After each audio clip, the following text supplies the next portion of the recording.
থাকতে পার ঘাটাতে তুমি পারের নাইয়া দিন বন্ধুরে আমার দিন কি যাবে বইয়া আমি দিন ভিখারি পারের করি ফেলাইছি হারাইয়া দিন বন্ধুরে আমার দিন কি যাবে বইয়া হোম শিশিরে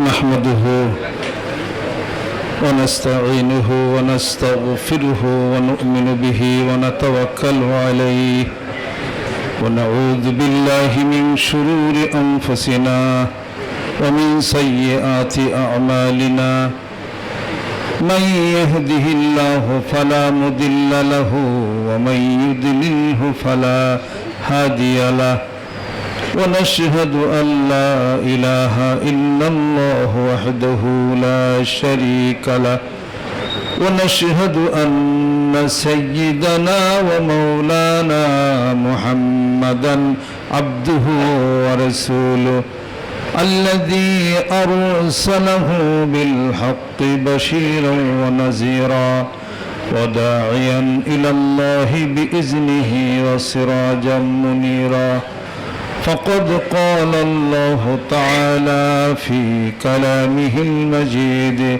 وفرقانه الحميد أعوذ بالله من الشيطان الرجيم بسم الله الرحمن الرحيم إن الله وملائكته يصلون على النبي يا أيها الذين آمنوا صلوا عليه وسلموا تسليما اللهم صل على سيدنا مولانا محمد وعلى آل سيدنا مولانا محمد ओह नबियों में रहमत लको पाने वाला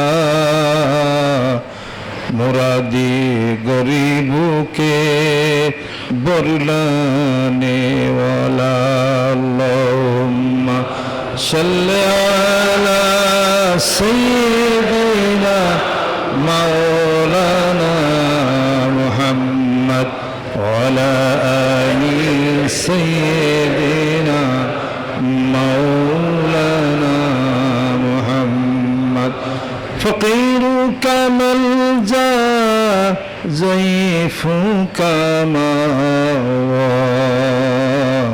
यतीमों का ओली गुलामों का मौला अल्लाहुम्मा सल्ली अला सय्यिदिना मौलाना मुहम्मद वअला आलि सय्यिदिना मौलाना मुहम्मद অচিন্ত্য শের মানুষ তুমি এখন নাই মনিতে আবার তোমার পূর্বে মনে যখন যাইবা কবরে আল্লাহুম্মা সাল্লি আলা সাইয়্যিদিনা মাওলানা মুহাম্মদ ওয়ালা আলি সাইয়্যিদিনা মাওলানা মুহাম্মদ قال رسول الله صلى الله عليه وسلم الإيمان بضع وسبعون شعبة فأفضلها قول لا إله إلا الله وأدناها إماطة الأذى عن الطريق والحياء شعبة من الإيمان সম্মানিত সুধী সম্মানিত উলামা ইকরাম মুহিব্বিন সালিকিন আল্লাহর আশিক আল্লাহর পাগলেরা আশিক বিল্লাহ আশিক রাসূল সাল্লাল্লাহু আলাইহি সাল্লাম মহৎ ব্যক্তি যিনারা আছেন এই নগণ্য বান্দার পক্ষ থেকে সকলকে আন্তরিক মোবারকবাদ, সম্মান এবং শ্রদ্ধা জানাই। আসসালামু আলাইকুম ওয়া রাহমাতুল্লাহি ওয়া বারাকাতুহু। এই মানব জীবনের এমন কি কেউ আছি যার কোনো সমস্যা নাই? এমন কি কেউ আছি যিনি চিরসুখী? সমস্যা আছে, বিপদ আছে, সুখ আছে, দুঃখ আছে। সুখ দুঃখ নিয়েই হলো এই জীবন গঠিত, আর পাপ পুণ্য নিয়েই হলো এই জীবন গঠিত। পাপ আছে না নাই? আউয়ালুন নাসে আউয়ালু নাসিন, প্রথমেই মানুষ, প্রথমেই ভুল। আল্লাহর দৃষ্টিতে প্রথমেই হয়েছে অপরাধ। লা তাকরাবা হাযিহি শাজারাতা ফাতাকুনা মিনাজ জালিমিন। আদম এবং হাওয়া আলাইহিস সালাতু ওয়াস সালামকে আল্লাহ রাব্বুল আলামিন সৃষ্টি করে জান্নাতে বসবাসের জন্য দিলেন।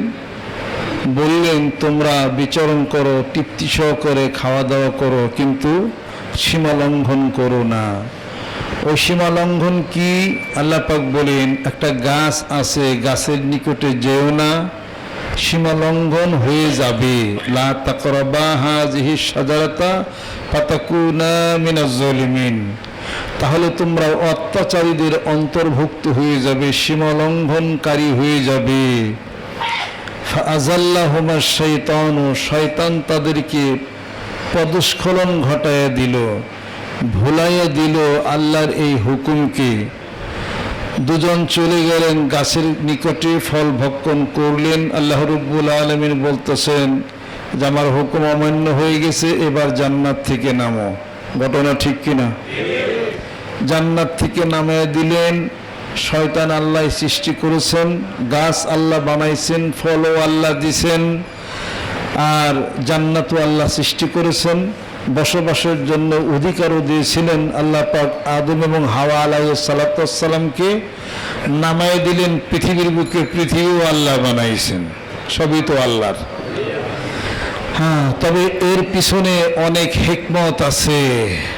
ফিউলুল হাকিমে লা ইয়াখলু আনিল হিকমতে, তার মানে বিচারকের কাজ, তার মানে আল্লাহ পাক মহান বিচারক, তার কাজ, তার ঘটনা লা ইয়াখলু আনিল হিকমতে, হিকমত ছাড়া খালি না। জোরে কোন সুবহানাল্লাহ। হিকমত আছে। আল্লাহ পাক বলেন কোন উসিলায় পৃথিবীর বুকে পাঠাবো। এই জন্য মানুষ প্রথমে ভুল হয়েছে, আমাদের ভুল। এমনকি হাফেজ সাহেব কেউ আছেন যে কোরআন শরীফ পড়বেন মুখস্থ, সূরা আল ফাতিহা থেকে সূরা নাস পর্যন্ত, আপনার একবারও ভুল হবে না।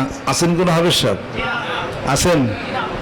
এই পৃথিবীর বুকে এই চ্যালেঞ্জ হয়ে গেছে। কিন্তু যত বড় তুখার হাফেজ সাহেব থাকুক না কেন, দেখা গেছে সূরা ইখলাসের মধ্যে ভুল করে ফেলছে, সূরা নাসের মধ্যে ভুল করছে। তার মানে এটাই হলো প্রমাণিত যে মানুষ তুমি সম্পূর্ণ কমপ্লিট নও। তোমার ভুল ভ্রান্তি ত্রুটি বিচ্যুতি আছে বিধাই তো তুমি আমি আল্লাহর কাছে কুদ্দুতি পায়ের মধ্যে সিজদায় পড়ে বলো আস্তাগফিরুল্লাহাল্লাযী মিন কুল্লি যামবিন ওয়া আতুবু ইলাইহি। আল্লাহ মাফ করে দাও, গুনাহগুলি বুঝতে পারি না, অপরাধগুলি মাফ করে দাও। কেন আস্তাগফিরুল্লাহ পড়ো বলো? কেন সুবহানাল্লাহ পড়ো বলো? তোমরা বয়স্ক মানুষ যারা আস্তাগফিরুল্লাহ পড়ো, সুবহানাল্লাহ পড়ো, আলহামদুলিল্লাহ পড়ো, আল্লাহু আকবার পড়ো, পড়ো কেন? নামাজ পড়তেছো কেন? হজ কেন দাও? যাকাত কেন দিতেছো? তোমরা তোমার বাড়ির একটি সন্তান, নাবালক সন্তান, সে তো যাকাত দেয় না, সে তো হজ তো বুঝে না। তার মানে কি? সে শিশু, তার অপরাধের প্রবণতা নাই, অপরাধ প্রবণতা তার মধ্যে নাই, তার মধ্যে কোনো হিংসা নাই, বিদ্বেষ নাই, মারামারি নাই, কাটাকাটি নাই, হানাহানি নাই। এগুলো নাই বিধেই তার উপরে শরীয়ত প্রযোজ্য হয় নাই। হ্যাঁ, আপনার আমার মধ্যে যেহেতু বয়স হয়ে গেছে, এখন বুঝ ব্যবস্থা আসছে, মানুষের ক্ষতি করার প্রবণতা, কাউকে হিংসা করা, বিদ্বেষ করা, এইগুলোর অপরাধ প্রবণ আমি হয়ে গেছি বিধায় আল্লাহর জিকির করি, বিদায় নামাজ পড়ি, বিদায় আস্তাগফিরুল্লাহ পড়ি, যাতে এই অপরাধ থেকে নিজেকে হেফাজত করতে পারি। যেরকম সুবহানাল্লাহ। তাহলে বোঝা গেল পৃথিবীর বুকে কেউ সুখী না। সুখী ওই ব্যক্তি, তবে পৃথিবীর বুকে একটা ব্যক্তি সুখী আছে, একজন সুখী আছেন। তবু পৃথিবীতে যদিও সুখী হন, পরকালে যায় তার কিছু আফসোস থেকে যাবে। পৃথিবীর বুকে ওই ব্যক্তি সুখী যে নাকি গোটা বিশ্ব পৃথিবীর সমস্ত লোভ লালসা খাওয়া দাওয়ার সমস্ত স্পৃহা থেকে নিজেকে হেফাজত করতে পেরেছে। তার মানে পৃথিবীর কিছুই যার নাই, তবুও সে মনে করে আমার সব আছে। এই ব্যক্তি হলো সুখী। যার কিছুই নেই তবু সে শান্তি, ওই ব্যক্তি হলেও সুখী। তারপরও এই ব্যক্তিটি হাসরের ময়দানে আনেন হাসরের ময়দানে যখন জান্নাতে যাবে, তখন আল্লাহর কাছে সে বলবে, আল্লাহ আমার আফসোস রয়ে গেছে। কি আফসোস? এখন তো জান্নাতে দিছি, তোর আফসোস কিসের? হ্যাঁ, যদি বুঝুরে কুয়াইস ভালো আছেন? আচ্ছা, ঠিক আছে ঠিক আছে। এ তো ছোট দোস্ত আমার। বিসমিল্লাহির রহমানির রহিম। শুয়ে দিস, বলেন এইটা শুয়ে দিস। খান খান, আল্লাহ আল্লাহ দোয়া করি আল্লাহ জানি আল্লাহর ওলি বানান। আল্লাহ নবী সাল্লাল্লাহু আলাইহি সাল্লামের নিকটে একটি বাচ্চা শিশু আনলেন এক সাহাবী। বলি, ইয়া রাসূলুল্লাহ, আমার একটা সন্তান আল্লাহ পাক দিয়েছেন। আল্লাহ নবী সাল্লাল্লাহু আলাইহি সাল্লাম কি করলেন? একটা খেজুর মুখে দিয়া চাবাইয়া খেজুরটা চিবে ওই বাচ্চার মুখে একটু দিয়ে দিলেন। হাদিস শরীফ পাইছেন আপনারা? এইখান থেকে আস্তে আস্তে আস্তে আস্তে ওই যে আমাদের পাক ভারত উপমহাদেশে আস্তে আস্তে শেষ পর্যন্ত হয়েছে কি, বাচ্চাটাকে নিয়ে যায় একটু সিন্নি মুখে দিয়ে নিয়ে আসি। কথা বলছে, ঘটনা হলো ওইখান থেকে পরিবর্তন হয়ে গেছে অনেক কিছুরই আর কি। এই আসলে এটার কোনো সিস্টেম না। আমরা দোয়া করি আল্লাহ পাক তাকে যেন ভবিষ্যতে আল্লাহ পাক অনেক কামিল বানান, মুহাক্কিক মুত্তাকি পরহেজগার আল্লাহ পাক যেন বানান। যখন একটি ছেলে সন্তান যখন জন্মগ্রহণ করে তার কিছু দায়ী দায়িত্ব আছে। 7 দিনের মধ্যে তাকে নাম রাখো এবং আকিকা করতে হবে, নাম রাখতে হবে এবং নিয়ত করতে হবে, আল্লাহ তুমি পরহেজগার একটা সন্তান দিছো, আল্লাহ তুমি তাকে আর মুত্তাকি তুমি বানাও। আর সন্তান হওয়ার আগে দোয়া করতে হবে, রব্বি হাবলি মিনাস সলিহিন ফাবাশশারনাহু বিগুলামিন হালিম। এই দোয়া কে করেছিলেন? ইব্রাহিম আলাইহিস সালাতু ওয়াস সালাম করেছিলেন। রব্বি হাবলি মিনাস সলিহিন ফাবাশশারনাহু বিগুলামিন হালিম। হ্যাঁ, ইব্রাহিম আলাইহিস সালাতু ওয়াস সালামের পুত্র ইসমাইল আলাইহিস সালাতু ওয়াস সালাম কি সন্তান আল্লাহ পাক তাকে দিলেন? গোলামিন হালিম, সহিষ্ণু সন্তান, তার মানে ধৈর্যশীল। ইয়া আবাতি ফাল মা তুমার সাতাজিদুনি ইনশাআল্লাহু মিনাস সাবিরিন।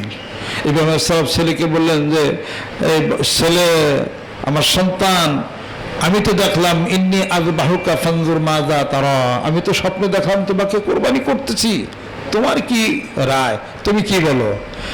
ইসমাইল আলাইহিস সালাতু ওয়াস সালাম বলতেছেন, ইয়া আবাতি ফাল মা তুমারু সাতাজিদুনি ইনশাআল্লাহ মিনাস সাবিরিন। হে আমার পিতা, অচিরেই আপনি আমাকে ধৈর্যশীলদের মধ্য থেকে পাবেন। কি সন্তান! এরপরে নিয়ে গেলেন বিশাল ঘটনা। ইসলামের ইতিহাসের প্রত্যেকটি ঘটনাই হলো মানবের জন্যে, মানব কল্যাণের জন্যে, পরবর্তী প্রজন্মের জন্য হলো উদাহরণ। জোরে কোন সুবহান। আর এখন হয় কি, এক পিতা আমার কাছে খবর নিয়ে আসছে যে, আব্বা দোয়া করেন, আমার ছেলে আমার মাঝে মাঝে মারে। নাউজুবিল্লাহ, কেমন ধরনের কথা! সন্তান হয়ে পিতাকে মারে। দোয়া করি আল্লাহ যেন হেদায়েত দিয়ে দেন। বাপটা খুবই ভালো মানুষ, আর ছেলেও নিজের চেক দিতে পারে না, খুব বলো রাগের সেটা বাপরে মারে। এটা কোন ধরনের কথা? এটা বাপ বলে 75, ছেলে বলে 392। বাপ বলে নামাজ পড়, ছেলে বলে তোর নামাজ তুই পড়গা। কথা করছে। এই হলো আমাদের ছেলে আর পিতার হলো সম্পর্ক। আল্লাহ পাক আমাকে খুব সুখী রাখাইছেন। আমার ছেলের সন্তান খুব আদওয়ালা, যা বলি তাই কোন তর্ক বিতর্ক করে না। আল্লাহ পাক শান্তি, এই শান্তি আল্লাহ পাক আপনাদেরকে যেন দিয়ে দেন। আল্লাহ, তো পৃথিবীর সব কিছু যখন কলবের থেকে চলে যাবে, তখনই আল্লাহ আল্লাহ পাক কুদরতিভাবে তার কলবের মধ্যে আসন গ্রহণ করবেন, তাছাড়া না। এই কলবের মধ্যে সন্তান সন্ততির ভালোবাসা, আর এই কলবের মধ্যে যদি টাকা পয়সার ব্যবসা বাণিজ্যের এত ভালোবাসা যদি থাকে, আল্লাহ বলেন এত কিছু তোমার কলবের মধ্যে যদি থাকে, আমি আল্লাহ কোন জায়গায় আসন গ্রহণ করতে পারি?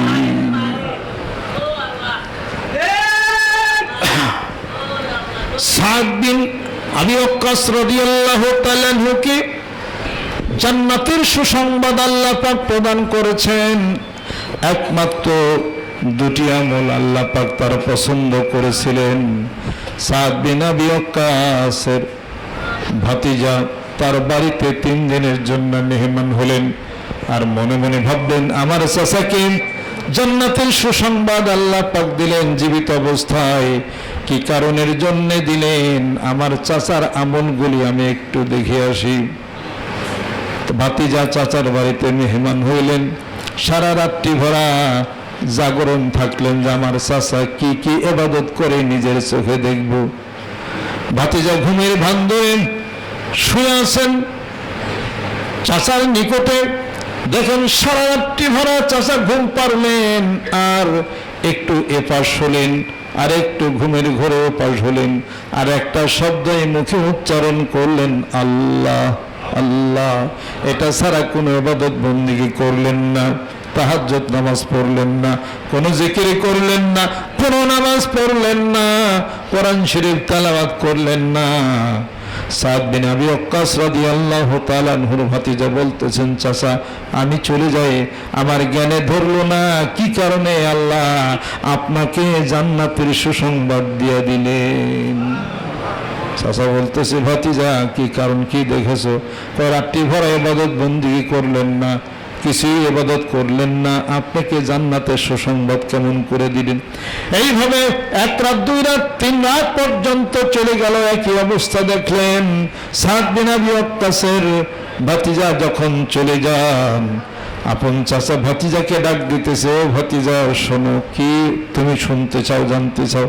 কয় আমি জানতে চাই রাসূলের দরবারে যাব, আমি জিজ্ঞাসা করি কেন আল্লাহ জীবিত অবস্থায় আপনাকে জান্নাতের সুসংবাদ দিয়ে দিলেন, কারণ কি?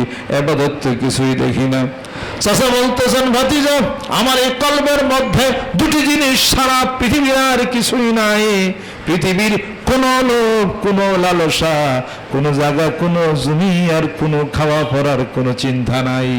আমি সাদ বিন আবি ওয়াক্কাস এই পৃথিবীর বুকে কোনো মুসলমানকে আমি কষ্ট দেই না, মুখ দিয়া কষ্ট দেই না, হাত দিয়া মারামারি কাটাকাটি আমি পারি না। এই হলো আমার আমল।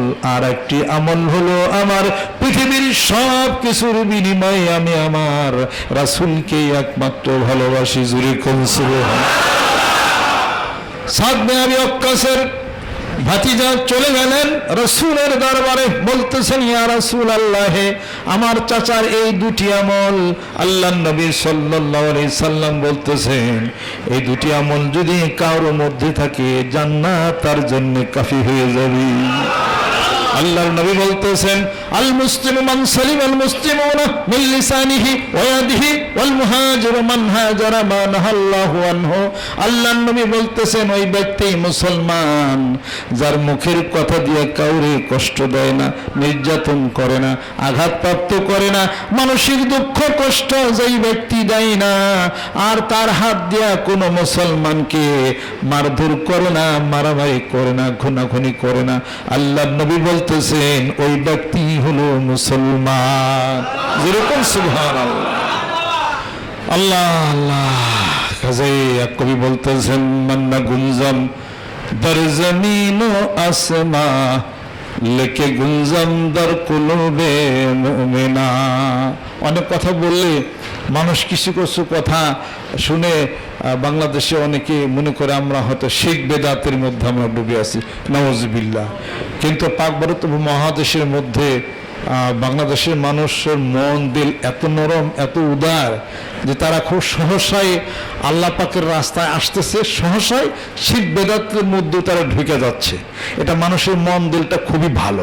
বাঙালিদের মন দিল, হৃদয়, বাদশার হৃদয়, খুব সুন্দর, খুব ভালো, এবং ভালো মন হৃদয়গুলোকে, নরম দিলগুলোকে নিয়ে ব্যবসা করাটাই হলো সবচেয়ে সহজ।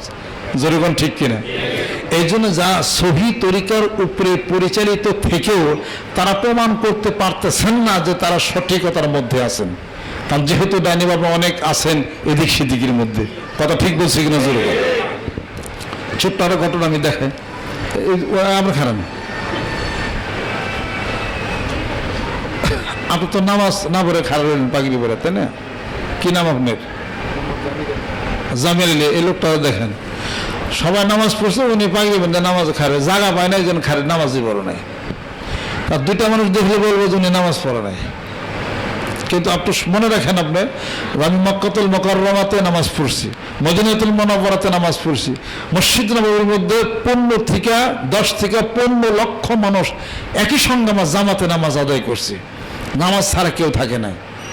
ওই শিবির মধ্যে আপনাকে সেজদা দিতে হবে, ওই কাতারের মধ্যে আপনাকে দাঁড়িয়ে সেজদা দিতে হবে। আপনি দাঁড়ায় রইলেন, আপনি নামাজটা আদায় করলেন না। আপনাদের বিভিন্ন কার্যকলাপে আমার বিভিন্ন প্রশ্নের সম্মুখীন মানুষের নিকট আমাকে হতে হয়।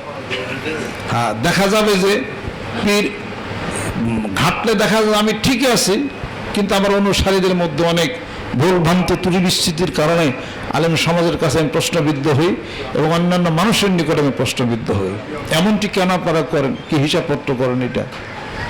আমি আপনাদেরকে বলছি, নতুন টাকা পিতা মাতাকে দেন, বলছি কিনা জোরে? নতুন টাকা পিতা মাতাকে দেন। পীরের নামে কোনো গরু, কোনো ছাগল, কোনো বেড়ি, কোনো মুরগি পীরের নামে নিয়ত করে আনবেন না। এটা সাপ জায়েজ না, এটা শিরক, এটা শিরক এবং বেদাতিরা, এগুলো বাদ দেন। মান আল্লাকা তামিমাতান ফাকাদ আশরাকা, যে ব্যক্তি তাবিজ পরিধান করে সে ব্যক্তি শিরক করে। এত তাবিজ গলায় ঝুলাইছেন, এত তাবিজ হাতে আর ঠ্যাঙ্গের মাথা ঝুলাইছেন। আমি তো আপনার পীর, আমার কাছে মুড়ি দিয়েছেন, আমার গলায় কয়টা তাবিজ আছে দেন? আমার হাতে সুতা আছে? মানজায় কোনো সুতা আছে? কাইতান আছে? কোনো তাবিজ আছে? তালাশ করেন, তালাশ করেন। আমার নাই সুতা, আমার নাই কাইতান, আপনার গলায় তাবিজ কেন দিলে? মান আল্লাকা তামিমাতান ফাকাদ আশরাকা, যে ব্যক্তি তাবিজ পরিধান করবে সে ব্যক্তি শিরক করলো। এই পৃথিবীর মুখে সবচেয়ে বড় গুনাহ হলো শিরকের গুনাহ। ইন্না শিরকা লাযুলমুন আযীম, শিরক হলো সবচেয়ে বড় বেশি অত্যাচার। ইন্নাল্লাহা লা ইয়াগফিরু আন ইউশরাকা বিহি ওয়া ইয়াগফিরু মা দুনা যালিকা লিমান ইয়াশা ওয়া মান ইউশরিক বিল্লাহি ফাকাদ দাল্লা দালালান বাঈদা। আর সমস্ত পাপের মা হলো কি কোনত? মিথ্যা। সমস্ত পাপের মা হলো মিথ্যা বলা। আর সমস্ত অসুখের মায়ের নাম কি? না, সমস্ত অসুখের মায়ের নাম হলো অসাবধানতা। Carelessness is the mother of all disease. অসাবধানতা হলো সমস্ত অসুখের হলো মা। অসাবধানতার কারণে মানুষ করে কি? সাবধান হয় না, যত খাওয়া খায় জন্মের খাওয়া খায়। আল মুমিনু ইয়াকুলু মিন মাইন ওয়াহিদিন ওয়াল কাফিরু ইয়াকুলু মিন সাবাতি আমাইন। মুমিন ব্যক্তি এক নারীতে খাবে, কাফেররা 7 নারীতে খাবে। তার মানে কাফের যারা তারা খুব পেট ফুলিয়ে তারা খাবে, আর মুমিন ব্যক্তিরা অল্প আহার করবে। তারা বেশি আহার বেশি খাইলে অজীর্ণ হয়, আর অজীর্ণ সমস্ত অসুখের উৎপাদনকারী ফ্যাক্টরি। এটা হাদিস শরীফের মধ্যে আছে। এটা কাজে যে ব্যক্তি অল্প খাবেন, 3টা ভাগ করবেন, পানি, বাতাস আর হলো খাদ্য। অল্প খাবেন, শরীর ভালো থাকবে, ব্রেন ভালো থাকবে, মেটাবলিজমগুলি সক্রিয় থাকবে, নার্ভাস সিস্টেম লস হবে না, ব্লাড সার্কুলেশন ভালো থাকবে, সমস্যা হবে না। তারা আপনাদের খেদমতে আমার আরজ। অতএব পীর যখন আপনি বায়াত হলেন, মুরিদ হলেন, বায়াত যখন হলেন মানে শপথ বাক্য পাঠ আপনি করলেন, শপথ বাক্য পাঠ করলেন। এমন কোনো মানুষ আছে যারা তাবিজ নিছে, কিন্তু কেন নিছে? কোরআন শরীফে আয়াত সেখানে দেওয়া হয়েছে, অনেকে জিনের আসর থাকে, এই কারণের জন্য, এটার কারণে জিনের আসরটা হয়তো চলে যায়। কিন্তু ভরসা যদি এটাই হয় যে আমার পীরে দিছে, আমার পীর বাবা দিছে, এই জন্য আমার অমুকটা হয়েছে, এটা শিরক হয়ে যাবে। কথা খেয়াল আছে? হিসাবপত্র আছে। আল্লাহ পাকের কাছে 1 লক্ষ টাকা চান, আল্লাহ কি কাউরে 1 লক্ষ টাকার বান্ডিল দিছে? বলেন, দিছে নাকি? জীবন ধরে আল্লাহর কাছে চাইলেন, আল্লাহ 1 লাখ টাকা দিলেন, ঘটনা রাখে। তাহলে পরে আপনার বন্ধুর কাছে চাইলেন, বন্ধু আমার লাখখানি টাকা দেওয়া পড়ছে, বিপদের সমস্যা, আপনার বন্ধু 1.5 লাখ টাকা বাড়ি করে দিল, তো আল্লাহর সে বন্ধুই ভালো বেশি। আল্লাহর কাছে 6 মাস কানলেন, আল্লাহ 1 লাখ টাকা দিল না, বন্ধুর কাছে চাইলেন, হে দিয়ে দিল 1.5 লাখ। কথাটার মিল কোন জায়গায়? আল্লাহ বলতেছেন, বান্দা চাবি আমার কাছে, মানুষ হলো উসিলা, মানুষের মাধ্যমে তরে আমি দিব, কিন্তু মানুষ তোমারে দেয় না, এটা মনে রেখে দিও। খলাকাল মাউত ওয়াল হায়াত লিয়াবলুয়াকুম আইয়ুকুম আহসানু আমালা। আল্লাহ বলেন, জীবন আমি দিছি, মরণও আমি দিছি, আমার কাছে সাহায্য চাবে আর আমার ইবাদত বন্দেগী করবে। প্রথমে ওয়াদা করে নাও, ইয়্যাকা না'বুদু ওয়া ইয়্যাকা নাস্তাঈন। আমরা আপনারই ইবাদত করি, আপনার কাছে সাহায্য চাই। জোরে কোন সুবহানাল্লাহ। আমার কাছে বান্দা যদি সাহায্য চাও, কোন ভাবে? আমি আল্লাহর দরবারে সাহায্যের হাতকে বাড়িয়ে দিবে আর বলবে, আল্লাহ আমাকে সাহায্য করো। আল্লাহ বলতেছেন, বান্দারে ওয়াস্তাইনু বিস-সাবরি ওয়াস-সালাত।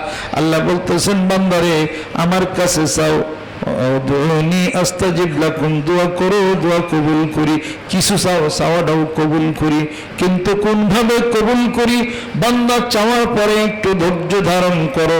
ওয়াস্তাইনু বিস-সাবরি ওয়াস-সালাত, সাহায্য চাও আমার নিকটে ধৈর্যের মাধ্যমে আর নামাজের মাধ্যমে। জোরে কোন সুবহানাল্লাহ। নামাজের পাবন্দি হয়ে যাও, সিজদা বরত হয়ে যাও, আমার কুদরতের পায়ের মধ্যে সিজদা দাও আর ধৈর্য ধারণ করো, আমি আল্লাহর পক্ষ থেকে সাহায্য এসে যাবে বচিরে। জোরে কোন সুবহানাল্লাহ।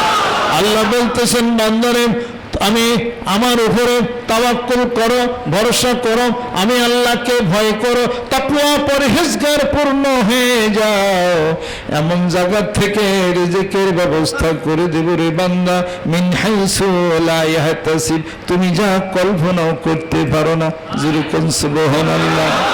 ইন্না কুলুবা বনি আদম আসবাইন মিন আসাবির রহমানি কাকলবি ওয়াহিদ ওয়া ইউসাররিফু কাইফা ইয়াশা। জোরে কোন সুবহানাল্লাহ। আমি এমন মানুষ, এমন বন্ধু তোমার কাছে আমি এনে দেব, যার কলবটাকে আমি আল্লাহর কুদরতের হাতের মধ্যে ঘুরিয়ে দেব, সেই তোমাকে সাহায্য করবে। তুমি মনে রেখে দিও, এটা হলো আমি আল্লাহর সাহায্য। জোরে কোন সুবহানাল্লাহ। আল্লাহ বলেন, উসিলার মাধ্যমে কাজ করি রে। জোরে কোন সুবহানাল্লাহ। সূরা ইউসুফ পড়ে দেখো, দুঃখের বিষয়ে মুসলমান আমরা কোরআনুল কারীম পড়ি না। কোরআনুল কারীম গাট্টি বান্দা সাদা কাপড় দিয়ে মোড়াইয়া মাথার উপরে রেখে দেয়, যেহেতু পবিত্র কোরআন, এটা পড়বে হুজুররা। এই কোরআনুল কারীম পড়বে মসজিদের ইমাম সাহেব, কোরআনুল কারীম পড়বে হাফেজ সাহেব, কোরআনুল কারীম পড়বে হলো মুয়াজ্জিন সাহেব। কোরআনুল কারীম পড়ে পড়ে কিছু তাবিজ কবজ লিখবে হলো পীর সাহেব আর ফকির সাহেবেরা। আমাদের পড়ার দরকার নাই। যেরকম ঠিক কিনা? অথচ কোরআনুল কারীম আমাদের জন্য পড়া এবং জানা বোঝা মুসলমানদের জন্য ফরজ ছিল। যেরকম সুবহানাল্লাহ।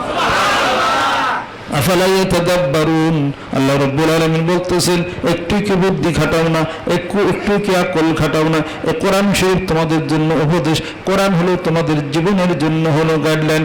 একটু তুমি দেখো, ইতিহাস তৈরি হয়ে গেছে। আল্লাহ রাব্বুল আলামিন বলতেছেন, সবকিছু একটা ফরমালিতে আমি আল্লাহ পৃথিবীর বুকে মানয়ন করেছি। আমি প্রথমে আদম হাওয়াকে এমনি নামে দেই না, সিস্টেম মাফিক করেছি। কোরআনুল কারীম পড়ো, পড়ো, সূরা ইউসুফ পড়ো, আহসানুল কাসাস। দেখুন আল্লাহ পাক বলতেছেন উত্তম কাহিনী ও নবী বন্ধু আপনার নিকটে বর্ণনা করি, যার মধ্যে সত্য, যার মধ্যে আছে মানুষদের জন্য হিসাব পত্র করো। আল্লাহ বলতেছেন বান্দারে, কাজগুলি আমি উসিলার মাধ্যমে করি, একটার মাধ্যমে আমি আল্লাহ কাজ করি, সরাসরি কাজ করি না। আমার পছন্দ গতির সামনে গোটা বিশ্ব পৃথিবী 1 সেকেন্ডের 1000 ভাগের কম সময়ের মধ্যে উড়ে যেতে পারে। যেরকম সুবহানাল্লাহ, সরাসরি কাজ করি না। ফালাম্মা তাজাল্লা রাব্বুহু লিল জাবাল, মুসা আলাইহিস সালাতু ওয়াস সালাম সরাসরি আল্লাহকে দেখতে চাইলেন। আল্লাহ পাক বলেন লান তারানি, হারগিজ মুসা দেখতে পাবি না আমাকে, পাহাড়ের দিকে তাকাও, পাহাড়ে যদি ঠিক থাকে, পাহাড়ে যদি ঠিক থাকে না মুসা আমাকে দেখতে পারবে। ফালাম্মা তাজাল্লা রাব্বুহু লিল জাবাল, আর আল্লাহ পাকের 70,000 নূরের পর্দা ভেদ করিয়া এক ঝলক নূর যখন তোর পাহাড়ের দিকে নিক্ষেপ করলেন, পাহাড় জ্বলে পড়ে ভস্মীভূত হয়ে গেল। ওখররা মুসা সাইকা, মুসা আলাইহিস সালাতু ওয়াস সালাম বেহুশ হয়ে জমিনের মধ্যে পড়ে গেলেন। একথার অর্থ হলে ডাইরেক্ট আল্লাহরে দেখতে চাইছে, কোনোদিন সম্ভব না। লা তুদরিকুহুল আবসার ওয়া হুয়া ইউদরি, আল্লাহ পাক বলেন এই চোখে দেখবি না, আমি আল্লাহ তোদেরকে দেখে। জোরে কোন সুবহানাল্লাহ। ডাইরেক্ট হবে না, আল্লাহ বলছেন মাধ্যম হয়ে আসতে হবে। জোরে জোরে কোন সুবহানাল্লাহ।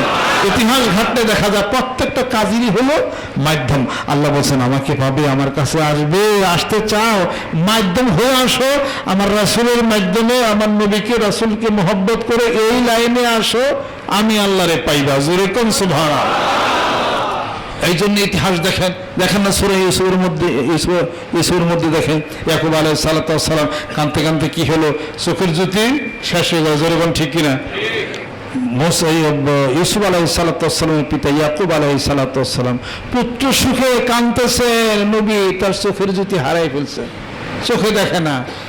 এইবার ইউসুফ আলাইহিস সালাতু ওয়াস সালাম মিশরে তার ভাইরা গেছে, তাদের কাছে বলতেছে ভাইরা শোনো, তোমরা তো ঘটনা জানো না, আমি ইউসুফ, আমার এই জামাটা নিয়া বাড়িতে যাও, বাড়িতে যাইয়া আমার পিতা ইয়াকুব আলাইহিস সালাতু ওয়াস সালাম তার কাছে নিয়ে যাও, তার চেহারা মুখের মধ্যে রাখতে বলো, দেখবা যে জুতি ফিরাইছে। জোরে কোন সুবহানাল্লাহ। আল্লাহ জুতি ফিরিয়ে দিতে পারেন নাই আগেই। জোরে কোন। ইউসুফ আলাইহিস সালাম জামার দরকার আছে নাই? আসেন কোরআন শরীফ সূরা ইউসুফ খুলেন আপনারা। ইযহাবু বিকামিসি হাযা ফালকুহু আলা ওয়াজহি আবি ইয়াতি বাশীরা। জোরে কোন সুবহানাল্লাহ। ইউসুফ আলাইহিস সালাম বললেন, ও আমার ভাইরা, আমার বাড়িতে যাও, আমার পরনের জামাখানা নিয়া। আমার পিতা আহারে আমাকে দেখে নাই কত বছর, কাঁদতে কাঁদতে চোখের পানি দিয়া বুকটা ভিজে গেছে, চোখের জুতি হারায় ফেলেছেন। বাড়িতে যাও, আমার জামাটা আমার পিতার মুখের উপরে রেখে দাও। ইয়াতি বাশীরা, আল্লাহ পাক তার চোখের জুতি ফিরে দিবি। যেরকম সুবহানাল্লাহ। ওই জামার দরকার কি? জামা চোখের মধ্যে রাখবে, এইটারই বা দরকার কি? এমনি তো চোখের যদি ফিরতে পারে। যেরকম ঠিক কিনা? আল্লাহ বলতেছেন সবটা কাজ আমি ফরমানতে করি। আল্লাহ রাব্বুল আলামিন বলতেছেন এই কোরআনুল কারীম আমার পক্ষ থেকে জিবরাইল ফেরেশতা এই আয়াত শরীফ নিয়ে গেলেন গাড়ি হেরার মধ্যে। জিবরাইল ফেরেশতা বলতেছেন ইকরা, পড়ুন আপনি প্রভুর নামে, ইকরা বিসমি রাব্বিকাল্লাযী খালাক। আল্লাহর নবী বলতেছেন মা আনা বিকারিন, আমি তো পড়তে পারি না। এইভাবে 3 বার বললেন, তার সিনার মধ্যে চাপ দিলেন। আল্লাহর নবী বলতেছেন সাল্লাল্লাহু আলাইহি সাল্লাম ওয়াকাদ রাআইতু, এইবার আমি হৃদয়ঙ্গম করতেছি। জোরে কোন সুবহানাল্লাহ। এই কোরআনুল কারীম আসমানে নাজিল করতে পারতেন ফাঁকা শূন্য জায়গার মধ্যে। আল্লাহ রাব্বুল আলামিন বলতেছেন আমি একটা বাহক দিয়া জিবরাইল ফেরেশতার মাধ্যমে আমি আমার বন্ধুর উপরে নাজিল করলাম। জোরে কোন সুবহানাল্লাহ। সব টাকার একটা ফরমাল ওয়েতে আল্লাহ পাক করেন, সরাসরি করেন না, এইভাবে করেন না, হিসাবপত্র মিলাইতে হবে। কাজে আল্লাহ পাক বলতেছেন, বান্দারে আমি আল্লাহরে যদি পাইতে চাও সরাসরি পাবে না, সরাসরি আমার সঙ্গে দেখা হবে না, সাক্ষাৎ হবে না। হাসরের ময়দানে বান্দারে আমাকে 14 তারিখের পূর্ণিমার চাঁদের মতো দেখবে, জোরে কোন সুবহানাল্লাহ। আর আমাকে যদি পাইতে চাও দুটি কাজ পৃথিবীর মুখে করতে হবে। ফামান কানা ইয়ারজু লিকা রাব্বিহি ফালইআমাল আমালান সালিহা ওয়া লা ইউশরিক বিইবাদাতি রাব্বিহি আহাদা। আল্লাহ রাব্বুল আলামিন বলতেছেন, আমাকে যদি পাইতে চাও আমল করো, ভালো আমল করো, নেক আমল করো। ভালো আমল হলো ইত্তাকুল্লাহ, আমি আল্লাহর ভয় করো, আর আমি আল্লাহর পক্ষ থেকে আমার বন্ধুর প্রেমের পাগল হয়ে যাও। আর এই পৃথিবীর মুখে আমার ইবাদত বন্দিগির মধ্যে পৃথিবীর কোন মানুষকে শরীক করো না। আমার ইবাদত আমার জন্য, আমার জিকির, আমার নামাজ, আমার হজ, আমার মানসাক যা কিছু আছে আমার জন্য, এগুলোর সাথে কোন মানুষকে সম্পৃক্ত করো না, শিরক করো না, জোরে কোন সুবহানাল্লাহ। আর আল্লাহ রাব্বুল আলামিন বলতেছেন কোরআনুল কারীমের মধ্যে, ও নবী বন্ধু আপনি বলে দিন, কুল ইন কুনতুম তুহিব্বুনাল্লাহ ফাত্তাবিউনি ইউহিব্বুকুমুল্লাহ ওয়া ইয়াগফির লাকুম যুনুবাকুম ওয়াল্লাহু গফুরুর রাহিম। আল্লাহ পাক বলতেছেন, নবী বন্ধু আপনি বলে দিন, মানুষ যেন আপনাকে ভালোবাসে, আপনার ইত্তেবা করে, অনুসরণ করে, তাহলে আমি ওই মানুষদেরকে ভালোবাসবো আর তাদের জিন্দেগির গুনাহগুলি মাফ, জোরে কোন সুবহানাল্লাহ। রাসূলের ইত্তেবা, রাসূলের অনুসরণ করতে হবে বন্ধুরা, হিসাবপত্র করতে হবে। আল্লাহর নবী দাওয়াত দিয়েছেন, আমরা দাওয়াত দিব, কালেমার দাওয়াত দিব, ঈমান আকীদার দাওয়াত দিতে হবে। ও বন্ধু, কোরআনুল কারীমের একটা আয়াত পড়লেই হবে না, আর একটা আয়াতের সাথে কি সম্পর্ক এটা বুঝতে হবে, জোরে কোন ঠিক কিনা। একটা আয়াত যদি কোরআনুল কারীমের আমরা যদি পড়ি, লা তাকরাবুস সালাতা ওয়া আনতুম সুকারা, নামাজের কাছে যাও না, যখন তোমরা মদ পান করো তখন নামাজ পড়ো না, এরপরে নামাজ পড়া শেষ হয়ে গেলে মদ পান করতে পারো। এই আয়াতটা যদি পালন করি তাহলে পরে যারা নামাজ পড়ি নামাজের শেষে মদ খাইলেও তো চলবে, যেরকম ঠিক কিনা। আসলে এইটার মধ্যে যা হুকুম আছে, পরে আয়াতে এই হুকুমটাকে আল্লাহ পাক বাতিল করে দিছে। তার মানে কোন সময় মদ খাওয়া যায় ছিল, পরে হারাম করা হয়েছে। কিন্তু মাঝখান থেকে এক আয়াত যদি আপনি পড়েন, দেখুন ফাকতুলুল মুশরিকিনা হাইসু ওয়াজাদতুমুহুম, মুশরিকদেরকে কতল করো, জব করো, মাইরা ফেলাও, হাইসু ওয়াজাদতুমুহুম, যেখানে তোমরা পাও। আগে এটার ব্যাখ্যা বিশ্লেষণ করতে থাকুন। এই ধরনের ভাইরাস গোটা বিশ্ব পৃথিবীর বুকে কিছু কিছু হয়েছে, জোরগণ ঠিক কিনা, জোরগণ ঠিক কিনা। যারা মূর্তি পূজা করে মনে করেন, এবং যারা ঢোল ডগ্গুর বাজায়, হিন্দু ধর্মের যারা আছে তারা কি কাফের? যেরকম তারা কি কাফের? তাহলে তারা কি? তারা মুশরিক। আল্লাহ পাক বলছেন, ফাকতুলুল মুশরিকিনা হাইসু ওয়াজাদতুমুহুম, মুশরিকদেরকে কতল করে ফেলাও। আজকে থেকে যায় সব হিন্দুকে কেটে ফেলাম। তো যারা বোমবাজি করলো, যারা মানুষ খুন করলো, জব করলো, এরা মুসলমানদের প্রচার হয়েছে কেন? আমরা তো মূর্তি পুজো, আমরা ডোল করি না। তো তোমরা সে ঠাকুর ঘরে হিন্দু ঘরে যে হিন্দু ঘরে তোমরা জব করবা, ওখানে গেল না কেন? আমার উপর আসো কেন? ঘটনাটা কি? তার মানে না বোঝার পাই হবে না। এটা লাইক্রাহা ফিদ্দীন কাদ তাবায়্যানা রুশদ মিনাল গায়, ধর্ম পালনের মধ্যে জোর জবরদস্তি কখনোই চলবে না। নামাজ পড়ে না, জিকির করে না, পূজা করতেছে করুক, তার ধর্মের পূর্ণ স্বাধীনতা তোমাকে নিশ্চিত করতে হবে। ইসলাম মানে কি? ইসলাম সন্ত্রাস দমনের জন্য আসে নাই, ইসলাম আসছে শান্তি প্রতিষ্ঠার জন্য, যেরকম ঠিক কিনা। মানুষ যদি না বাঁচে তাহলে তুমি দাওয়াত দিবা কারে, এটা বলো আগে। ইসলাম সন্ত্রাস দমনের জন্য আসে না, ইসলাম আসছে শান্তি প্রতিষ্ঠার জন্য, শান্তি প্রতিষ্ঠার জন্য ইসলাম এসেছে। উমরের চেয়ে বেশি তো সন্ত্রাসী তোমরা আমরা ছিলাম না, যেরকম ঠিক কিনা? যে ওমর খোলা তরবারি নিয়ে আল্লাহর রাসূলকে হত্যা করার জন্য গেছে, কত বড় সাহস ওমরের! আল্লাহ নবী সাল্লাল্লাহু আলাইহি সাল্লাম বসে আছেন, সাহাবারা প্রস্তুত, সাহাবারা প্রস্তুত। আল্লাহ নবী সাল্লাল্লাহু আলাইহি ওমর এসে গেছে, ও কিন্তু ক্ষতি করবে। আল্লাহ নবী সাল্লাল্লাহু আলাইহি বলতেছেন, আসতে দাও ওমরকে। ওমর আস্তে আস্তে সামনে এসেছে। আমার হাতেকে যদি বলতে পারো তাহলে পরে ঈমান আনবো তুমি সত্য নবী, আজ বলতে না পারো তাহলে খোলা তরবারি দেখেছো? আল্লাহ নবী সাল্লাল্লাহু আলাইহি ওয়াসাল্লাম বললেন, ওমর আমাকে বলতে হবে না, তোমার হাতে কি আছে তারাই বলবি। বলা শুরু হয়েছে। ওমর তরবারটা ফেলে দিয়ে বলতেছে, মুহাম্মদ সাল্লাল্লাহু আলাইহি সাল্লাম মুসলমান বানিয়ে দেন। এই ওমরের বাড়িতে আল্লাহ নবী সাল্লাল্লাহু আলাইহি ওমর ছিল কাফের, ওমর ছিল মুশরিক, রাসূলের বিরুদ্ধে ছিল। আজকে তোমরা যারা খুনাখুনি শুরু করছো, বাবুবাজি করতেছো, শোনো ইসলাম। ওমরের বাড়িতে আল্লাহ নবী সাল্লাল্লাহু আলাইহি সাল্লাম দাওয়াত নিয়ে গেছেন। যেরকম সুবহানাল্লাহ।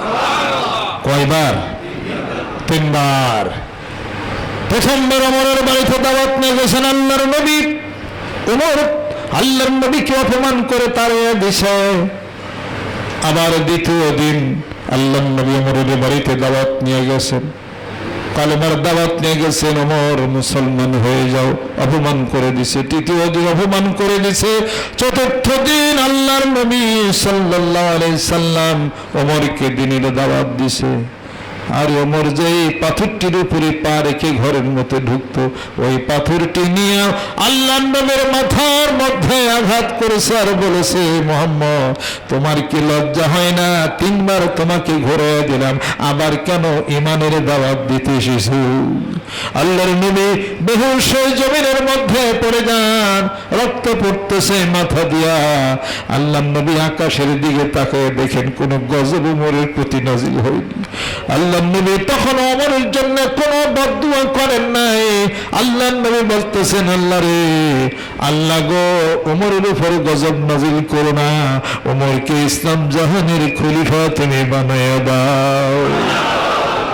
আল্লাহ রাব্বুল আলামিন বলতেছেন, আমার নবী আমার বন্ধু যখন দোয়া করে আমার দরবারে, আমার রহমতের দরিয়ার মধ্যে ধাক্কা লাগতে থাকে, আমার কুদরত তো গরিব হয়ে যায়। আমার বন্ধু যা দোয়া করে আমি আল্লাহর দরবারে কবুল হয়ে যাও। যেরকম সুবহানাল্লাহ। এই বোমাবাজ, ছুরি বাজাবো করো। অন্তরের কলব শয়তান, অন্তরের কলবের শক্তি নাই যে কলবের শক্তি দিয়া একটা মানুষকে তুমি আল্লাহ পাকের রাস্তা বেয়াদব জানি কোথাকার। এই বেয়াদব সন্তোষ ভগবত আর জঙ্গিদের কোন স্থান বাংলার জমিনে লোক হবে না। আমি আপনাদের খেদমত আরজ করতে গেলাম, আরজ করতে চাই, কোন জঙ্গি দিকে থাকো, কোরআন ভালো করে পড়ো। শয়তান কোরআন হাদিস শরীফ ভালো করে পড়ো। তোমাদের ব্রেনটাকে ওয়াশ করা হয়েছে। এই জন্য আমরা একটা বইয়ের মধ্যে পড়ছি, if you teach your children the 3 arts of reading, writing and arithmetic, then you live the 4th art of religion, then you will get the 5th art of rascality. যদি তোমার ছেলে সন্তানদেরকে 3টি আর শিক্ষা দাও, এই জানার শিক্ষা তো সব কিছু ইডাওলা শেখাও, আর চতুর্থ একটা আর যদি তুমি বাদ দাও যেটার নাম হলো রিলিজন, পঞ্চম একটা আর লাভ করবে যেটার নাম হলো রাজনীতি। এই হত্যাযজ্ঞ, মারামারি, কাটাকাটি, চাকু নাই পিছনে মোবারক খাড়ে রয়েছে। মোবারক আহেন, মোবারক।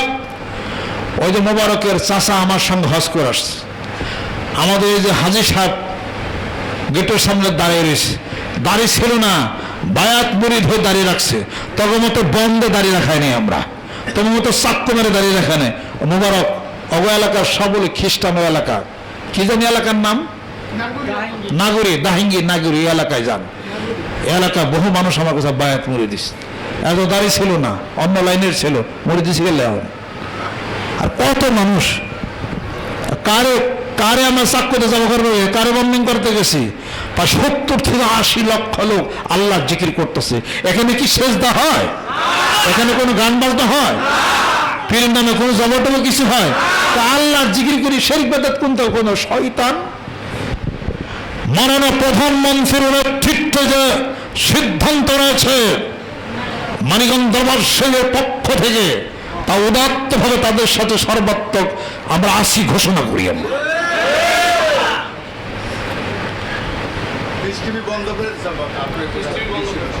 আপনাদের খেদমত আরজ করতে চাই, যেভাবে সাহসিকতার সঙ্গে পিস টিভি বন্ধ করা হয়েছে, আমি সেই সঙ্গে অনুরোধ করতে চাই যে সমস্ত টিভি চ্যানেলগুলি বাংলাদেশের বুকে বাঙালিদের চরিত্র নষ্ট করার কোনো পায় তারা চালাচ্ছে, ওই চ্যানেলগুলিও সাথে সাথে বন্ধ করার আহ্বান জানাই।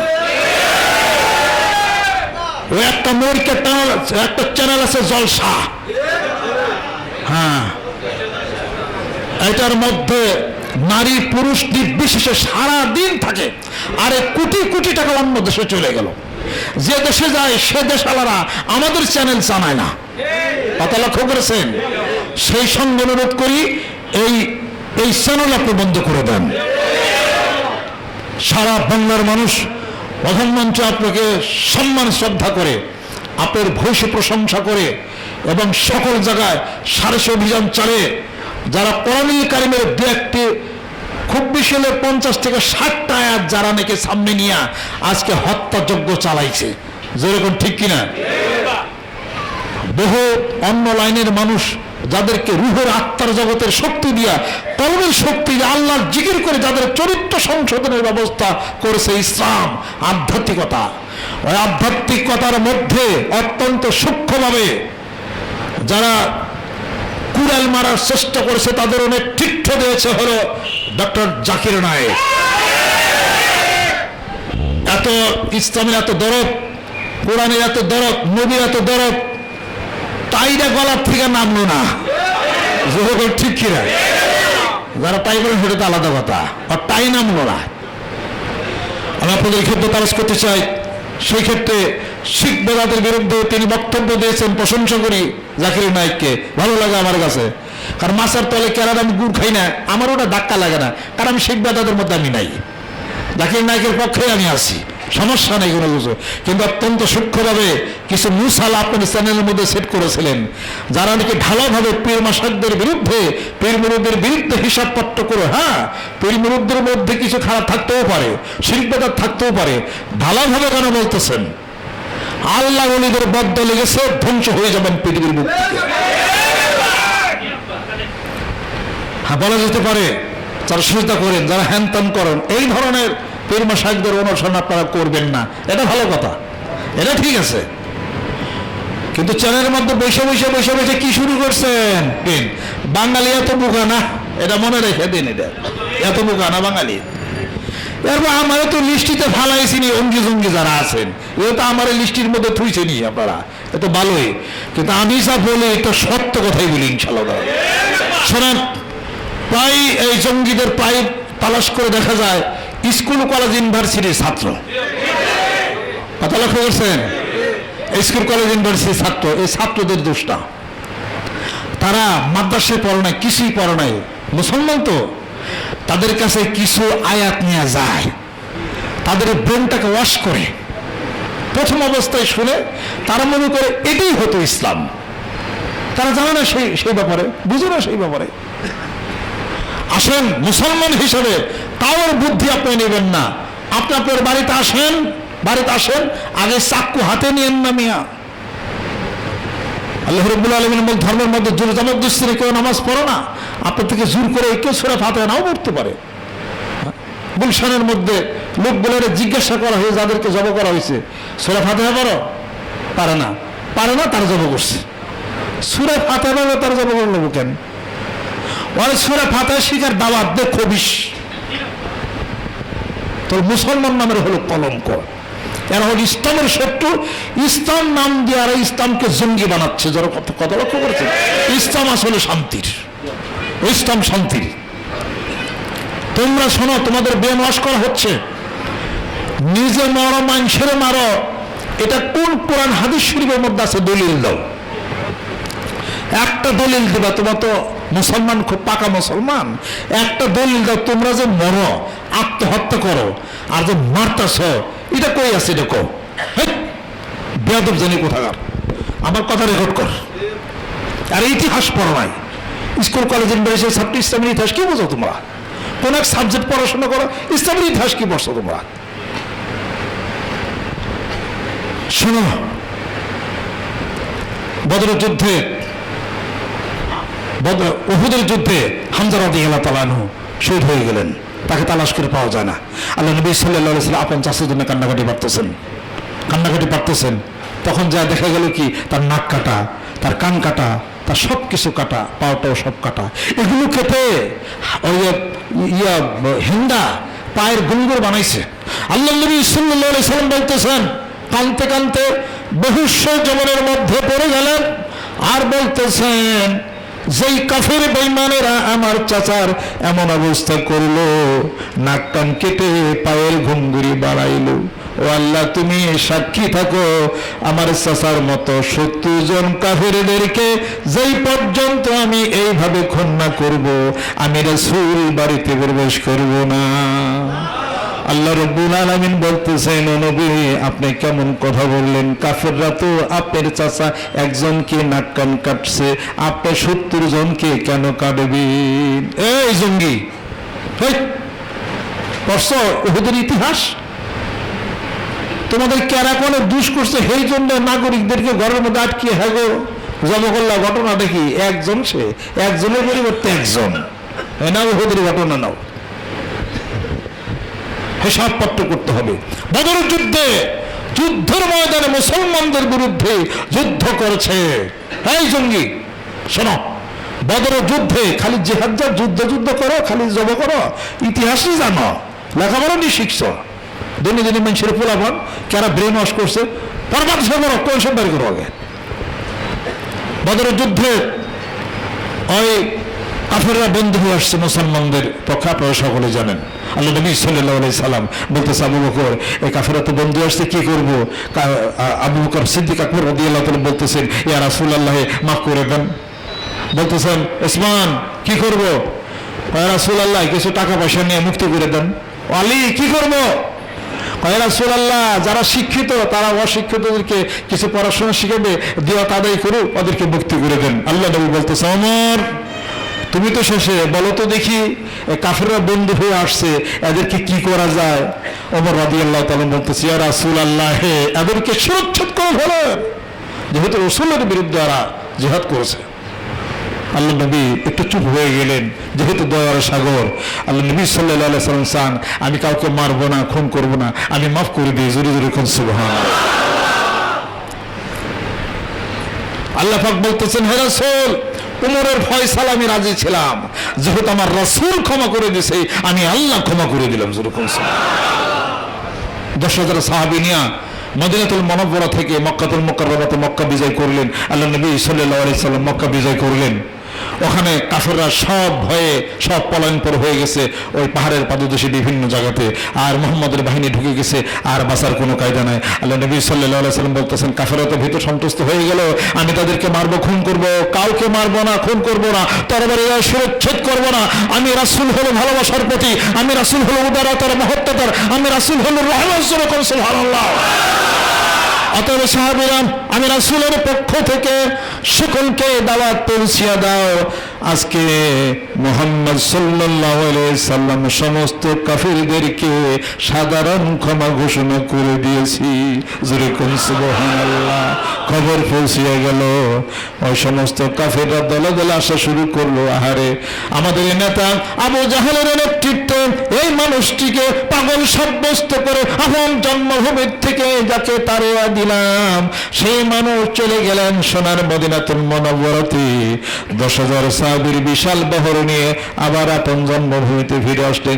এত শক্তি পেয়েও আমাদেরকে যিনি খুন করলেন না, তরবারি দিয়ে আঘাত করলেন না, চলো না যাই এই পাগল মানুষটিকে জীবনের শেষে আর একবার দেখে আসি।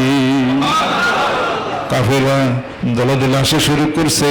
আল্লাহ নবীকে দেখে দেখে বলতেছে, ও নবী মুহাম্মদ, আমাদেরই সন্তান তুমি, তোমার জন্মভূমিতে তুমি ফিরে এসেছো, বুঝতে পারি নাই, ভুল থিওরি দিয়েছে কাফেররা আমাদেরকে, বুঝতে পারি নাই, হে রাসূল আমাদেরকে মুসলমান বানায় দেন।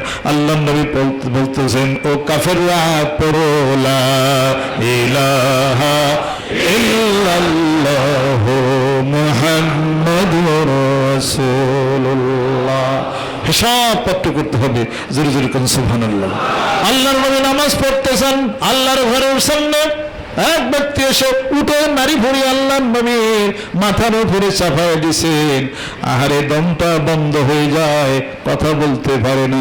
এরপরে আল্লাহর নবী কিছুই বলেন না, আর বলতেছেন আল্লাহ হেদায়েত দিয়া দাও। এইরকম রহমতের নবী, গুণের নবী, এইরকম প্রিয় নবীর উম্মত হয়ে কেমন করে মারামারি কাটাকাটির মধ্যে লিপ্ত হয়ে যান বন্ধুরা। এখনো বলতে আছে যে ফিরে আসেন, কোরআন একটা পড়েন না, সমস্ত কোরআন ফাতিহা থেকে কোরআন শরীফের সূরা নাস পর্যন্ত ভালো করে পড়ে, তবেই বোঝা যাবে। জোরে কোন সুবহানাল্লাহ। আল্লাহ আল্লাহ আল্লাহ তুমি কবুল করে রহমত বরকত দাও। জিবরাইল ফেরেশতা এসে বলতেছেন, ইয়া রাসূলুল্লাহ, আপনি হুকুম করেন এই কাফের বেঈমানকে আমি জিবরাইলের হাতে একটা থাপ্পড়ে জনমের মতো মাটির মধ্যে দাবায় দে। আল্লাহর নবীর দোস্তের উপরে উঠে নারী ভুঁড়ি কেন চাপায় দিল? আল্লাহর নবী বলতেছেন, ভাই জিবরাইল একটু খামোশ হও। আর দোয়া করতেছে, আল্লাহ গো হেদায়েত দিয়া দাও, হেদায়েত দিয়া দাও। যেরকম সুবহানাল্লাহ। তায়েফবাসীরা বৃষ্টির মতো পাথর নিক্ষেপ করল, আল্লাহর নবীর শরীর ক্ষতবিক্ষত হয়ে গেল, ক্ষতবিক্ষত হয়ে গেল, শরীরের রক্ত ঝরতেছে, পায়ের মধ্যে জুতা মোবারক আটকায় গেছে, ওই কাপড় দিয়া রক্তগুলি মুছতেছে। সাহাবাগণ জিজ্ঞাসা করে, ইয়া রাসূলুল্লাহ, হে রক্তগুলি কেন মোছেন? আল্লাহর নবী বলতেছেন, আমি রাসূলের পবিত্র শরীরের পবিত্র পবিত্র এই রক্ত যদি এক ফোঁটা তায়েফের জমিনে পড়ে, কিয়ামত পর্যন্ত তায়েফের জমিনে কোনো ঘাস আর কোনো শস্যাদি কোনো কিছু জন্মগ্রহণ করবে না। আমার তায়েফবাসী কি করে খাবি? আল্লাহর নবী উপরের দিকে তাকান আর পিছনের দিকে তাকান, উপরের দিকে তাকান, আল্লাহ যেন কোনো গজব নাযিল করে কিনা। আর তায়েফবাসীদেরকে তাকায় তাকায় তাকায় দেখেন আর বলেন, ও তায়েফবাসীরা, বুঝতে পারলি না কোন মানুষটিকে তোমরা রক্তে রঞ্জিত করে দিলা? আমি তো তোমাদের জন্য দিনের প্রসার দাওয়াত দেওয়ার জন্য এসেছি।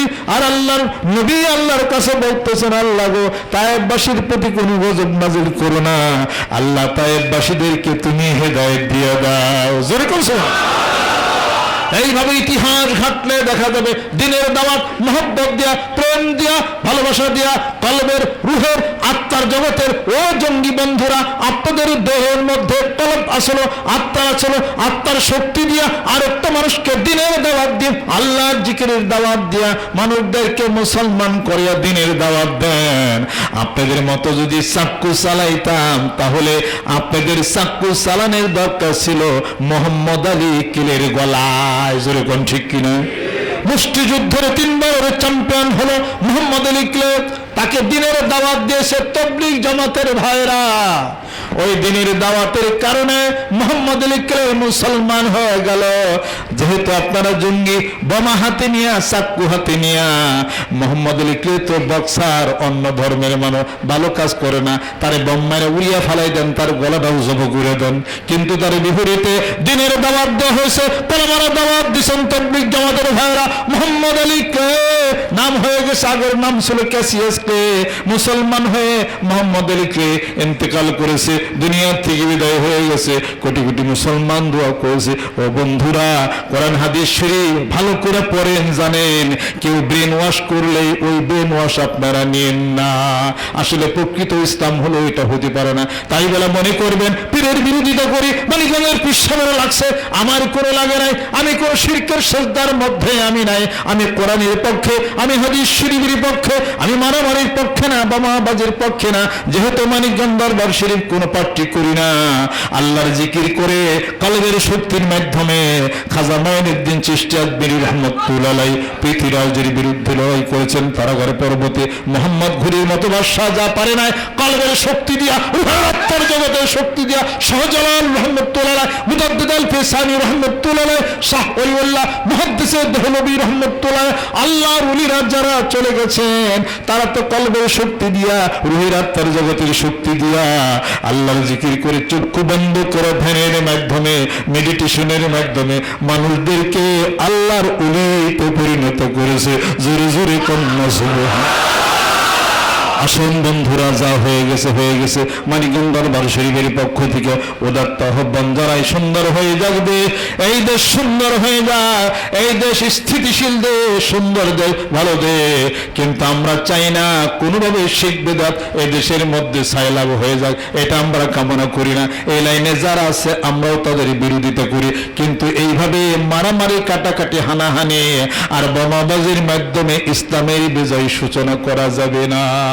বুঝতে হবে ও ভাই, ভয়কে মোরা জয় করিব হেসে, গোলাগুলির গুলিতে নয় গভীর ভালোবেসে। জোরে কোন সুবহানাল্লাহ।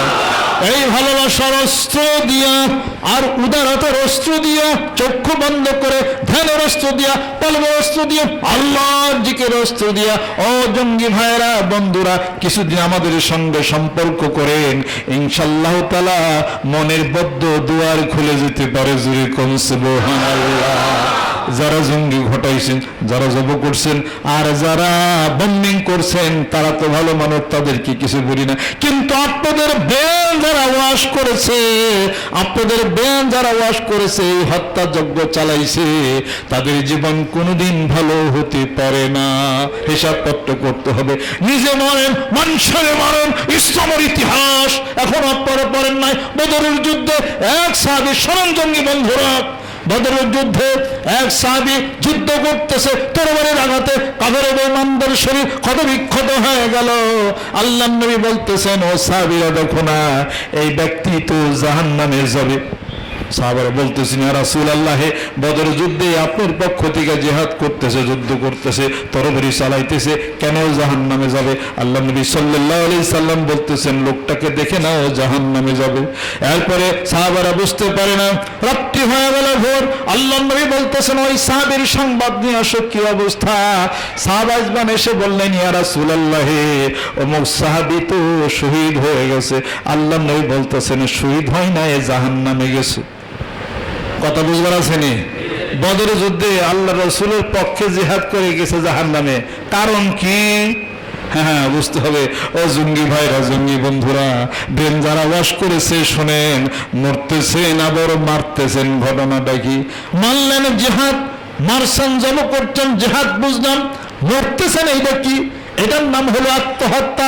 আসল বদর যুদ্ধ, ইসলামের ইতিহাস আপনারা পড়েন। আপনাদের মগজ যারা ধুলাই করেছে, তারা ইসলামের ইতিহাস ঠিক মতো তারা পড়ে নাই। তারা হয়তো বা বিদেশি প্রভুদের কোটি কোটি টাকার ব্যাপার দিয়ে তাদেরকে ঢোকাইয়া দিছে, ইসলামের মধ্যে হানাহানি বাজায় দিছে। প্রকৃত ইসলাম তারা জানে না, ইসলামের ইতিহাস তারা পড়ে নাই, কোরআন হাদিস শরীফ তারা পড়ে নাই। আসেন বদর যুদ্ধের মধ্যে আসেন। আল্লাহ নবী সাল্লাল্লাহু আলাইহি সাল্লাম বলতেছেন, যে এই সাহাবী আমার সামনে যুদ্ধ করলো, তরবারি দিয়া কাফের বেঈমানদেরকে হত্যাও করেছে। আল্লাহ নবী বলতেছেন, সে তো জাহান্নামে চলে গেছে। সাহাবা ইজমান বলতেছেন, আল্লাহ নবী বলতেছেন, ও সাহাবীরা জিজ্ঞাসা করো কিভাবে সে মারা গেল।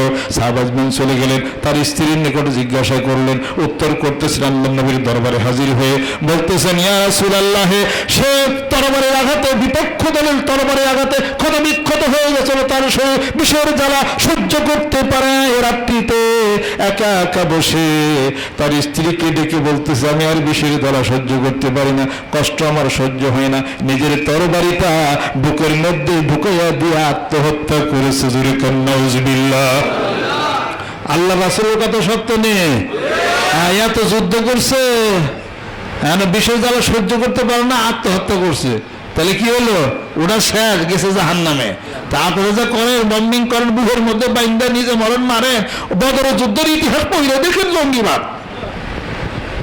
আমি আপনাদের খেদমতে আরজ করতে চাই, আমরা 25 বছর পড়াশোনা করে, আরবির উপরে পিএইচডি ডিগ্রি করে, কোরআন হাদিস পড়া, কোরআন শিব পড়া, তারপরে মাঠে ময়দান নামছি ইসলাম জানানোর জন্য।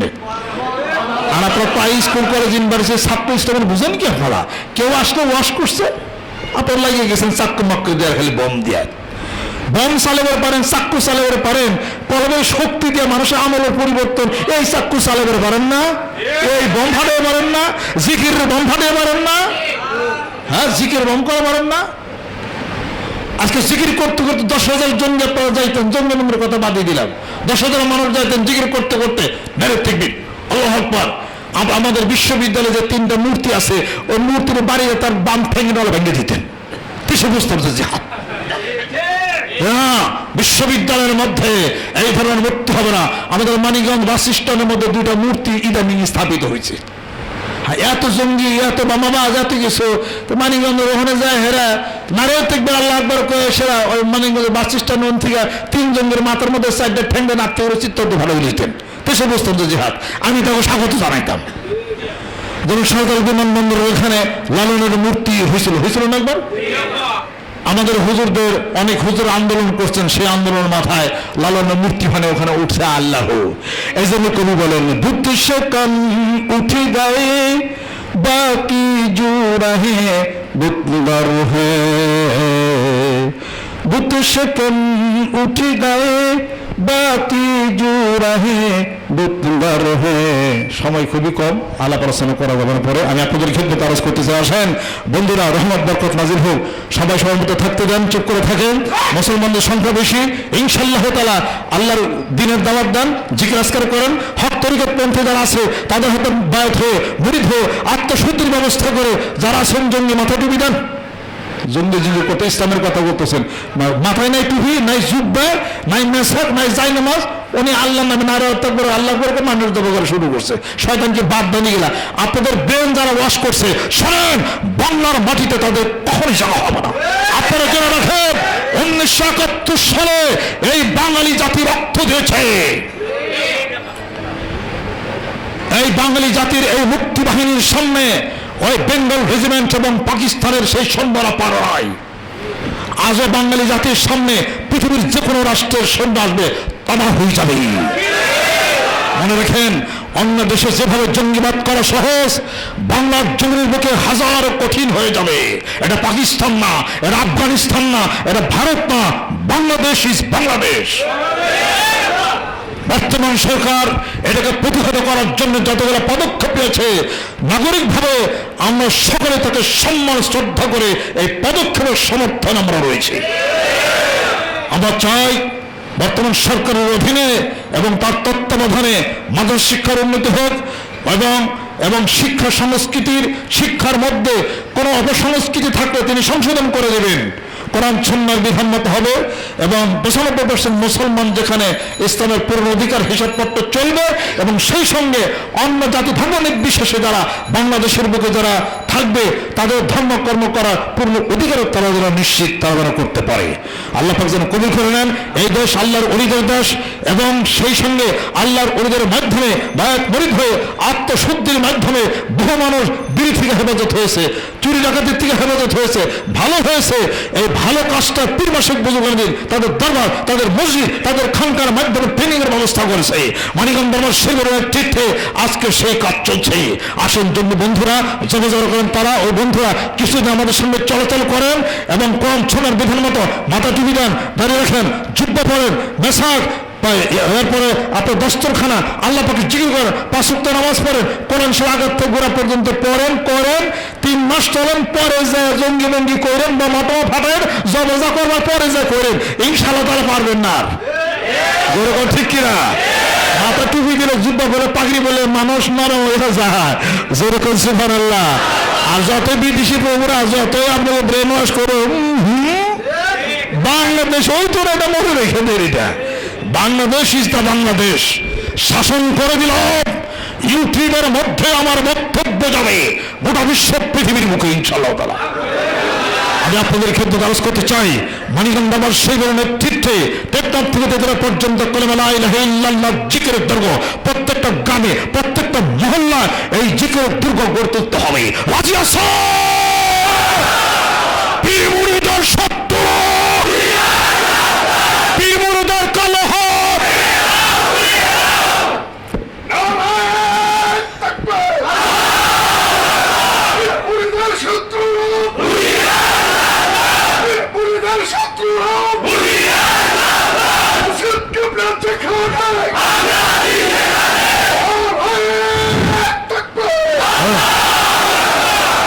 বাংলার জমিনের মুখে যতগুলো হক দরবার পীর মাসে বুরগানের যারা আছেন তাদের একই ভাষণ।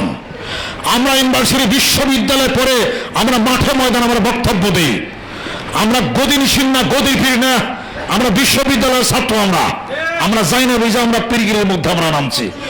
পীর পীরতন্ত্রের বিরোধিতা আমি করি, তবে আমি বায়াত মুরিদ করি, মানুষের আত্মশুদ্ধির ব্যবস্থা করি। আমি বলেছি নতুন টাকা পিতা মাতারে দেবো, যেরকম ঠিক কিনা? আমি বলেছি স্বামীর হুকুম ছাড়া পীরের বাড়িতে কোনো মহিলা নারী পুরুষ যাওয়া সব হারাম। বলছি না যেরকম? স্বামী হলো সবচেয়ে বড় পীর, পিতা মাতা হলো সন্তানদের সবচেয়ে বড় পীর। পীরের হাত ধরছি তো সে আপনাকে আদব কাজে শেখাবে।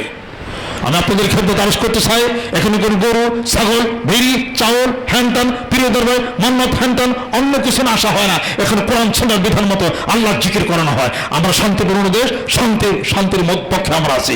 মানিকগঞ্জ দরবার শুরুর নেতৃত্বে আমি কোনো পার্টি করি না, কোন বিএনপি, কোনো আওয়ামী লীগ, জামাত ইসলাম, অন্য কোনো পার্টি করি না। আমার পার্টি হলো বাংলাদেশ। আমি বাঙালি, আমি বাংলাদেশি, আমি বাংলাদেশকে ভালোবাসি। মারামারি কাটাকাটি কখনো আমি ভালোবাসি না। এই মারামারি কাটাকাটি, ওই জঙ্গিবাদ, জামাটা, হ্যানটান, অন্য দেশে চলে যাও, বেদব জেনে কোথাকার।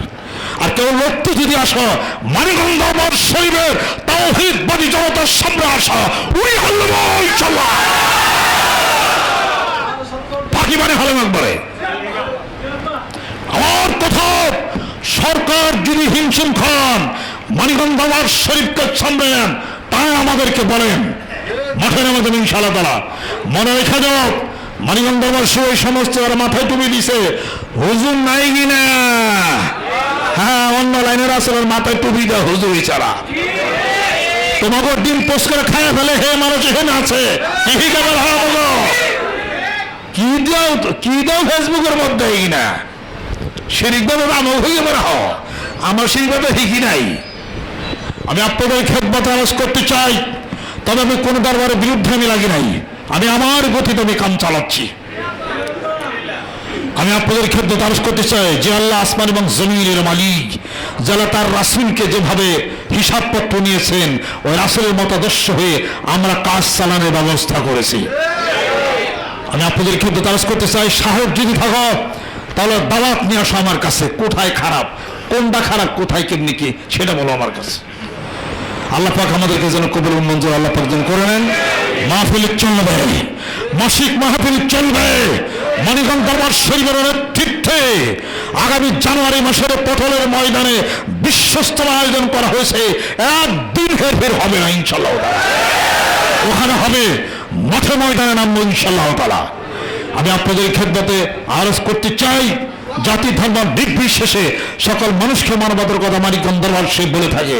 আমরা শান্তি এবং শৃঙ্খলার পক্ষে। আমরা আল্লাহ পাক জানি কবুল মঞ্জুর করে নেন। তাকবীর দাওরা পর্যন্ত মানিকগঞ্জ দরবার শরীফ একটি দর্শনী মাদ্রাসা প্রতিষ্ঠিত হয়েছে। আল্লাহ পাক যেন উত্তরোত্তর বৃদ্ধি, আল্লাহ পাক যেন সকলে গায়ে ডাইন হাতে ধরেন। গোড়ার জন্য তওবা হবে,